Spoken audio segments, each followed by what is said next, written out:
SVS ઇન્ડિયાના court of 4ના પરિણામ જાહેર થયા છે અને પરિણામ બાદ આપણને એક સારો ઘટાડો આવ્યો છે. શું છે ઘટાડાનું રીઝન એક વખત જાણી લઈએ. અને બીજી તરફ હિન્ડાલ્કો માટે એક નેગેટિવ સમાચાર આપણે જોઈ રહ્યા છે કે ખાસ કરીને યુએસની કંપની સાથે જે અધિગ્રહણ કરવા જઈ રહ્યા હતા તેમાં હવે આવનારા સમયમાં વિલંબ થઈ શકે છે. એનો પણ એક નેગેટિવ ઇમ્પેક્ટ ઓવરઓલ જોવા મળી રહ્યો છે આપણને. ઓવરઓલ શું છે વિગત સાથે અમારી સાથે જોડાઈ ગયા છે અમારા સહયોગી શ્રદ્ધા પ્રસાણિયા. ગુડ મોર્નિંગ શ્રદ્ધા જણાવશો કે શું છે રીઝન્સ? જી, તો સૌથી પહેલાં વેસવીએસ ઇન્ડિયાની વાત કરીએ. જે વેસવીએસ ગ્રુપ યુકેની ભારતીય સબસિડિયરી છે, Q4 કેલેન્ડર યરના હિસાબે Q4ના પરિણામ આવતા જોવા મળ્યા છે. નેટ પ્રોફિટની વાત કરીએ તો 599 મિલિયનની સામે 802 મિલિયન થતા જોવા મળ્યા છે.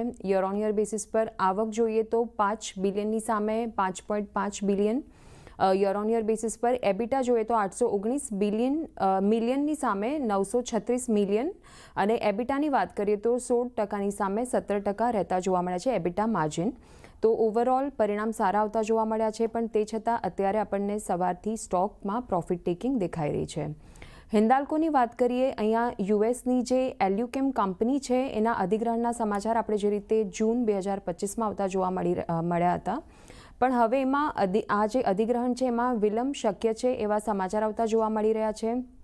CFIUS એટલે કે committee on foreign investment in the United states આ એલ્યુકેમ ડીલની સમીક્ષા કરી રહી છે અને યુએસમાં ફેડરલ ગવર્મેન્ટના આંશિક શટડાઉન, જે પાર્શિયલ શટડાઉન આપણે હમણાં જોયું હતું, એના કારણે આ અધિગ્રહણમાં વિલંબ થવાનું શક્ય બનતું દેખાઈ રહ્યું છે. તો આ રીતે એક નેગેટિવ સમાચાર કહી શકાય હિન્દાલ્કો માટે અને એના લીધે આજે નેગેટિવ કારોબાર આપણને કરતો જોવા મળી રહ્યો છે હિન્દાલ્કો પણ. થેન્ક યુ શ્રદ્ધા, અમારી સાથે જોડા બદલ.